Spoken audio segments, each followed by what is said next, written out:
Hello, Gelly Asofsky back with a book review. Book reviews by Gelly. Yes, I am back in my office with another amazing book, The Invisible Boy by Trudy Ludwig. Has anybody heard of this book before? You know, I've got a big list of my top 10 or top 20 books that are just things that personally impacted me, and I see by how the children read it what it means. And this is one of those books. This book is about a kid who goes to school and he is invisible. And the art in this book is amazing. Let me show you. You know, there are all these kids in the class, and you're going to see there's one kid that's invisible, and that is our little guy. He suffers because nobody looks at him. That's Brian. Brian is just the kid that nobody sees. Everybody else is, you know, picked to play a part in the play or on the field for a sports game or to sit at a lunch table, except him. He is just not seen. And you can see in this picture, he wants to be picked. He's right there, but nobody picks him. How many of you relate to that? I certainly relate to that, even as a teenager on the sports field with kickball. Depending if my friend was the one who picked. I was one of the last few, and I thought I was good at kickball.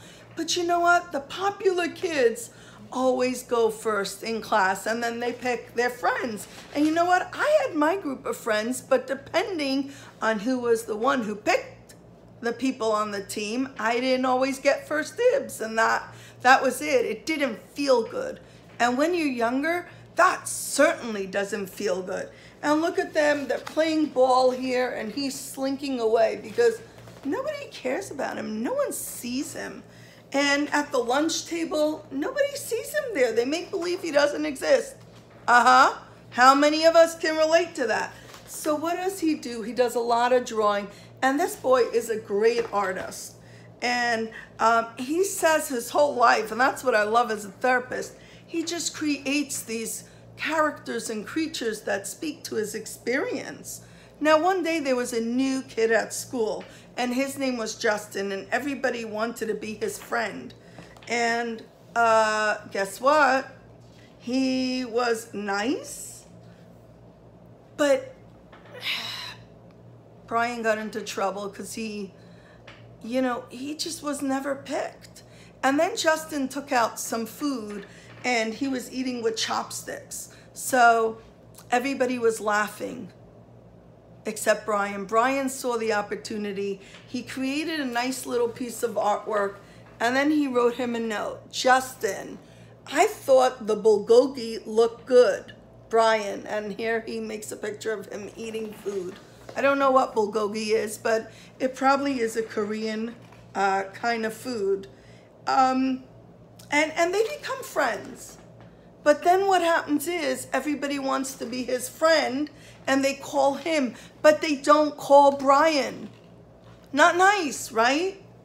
And then they get picked to do an activity, and Justin wants to pick Brian, and somebody else says, come with me.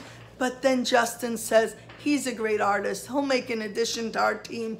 And that's when Brian's good fortune changes. And the lesson of this book is that it just takes one kid to reach out to a child that's not being seen and not being heard. And you know what? That will give so much opportunity for any child in this world to have a friend, to have someone to talk to by the bus stop while sitting at the lunch table, to play sports with, to do an activity with. So parents, please talk to your kids. Get this book. I should start selling these on Amazon, literally, and put the link here. These books are literally amazing. Maybe I'll do that.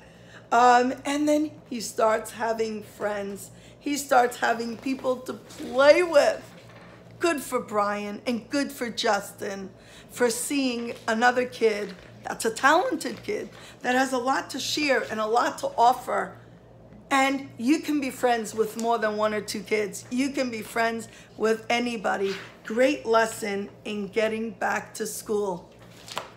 The Invisible Boy by Trudy Ludwig. Take care.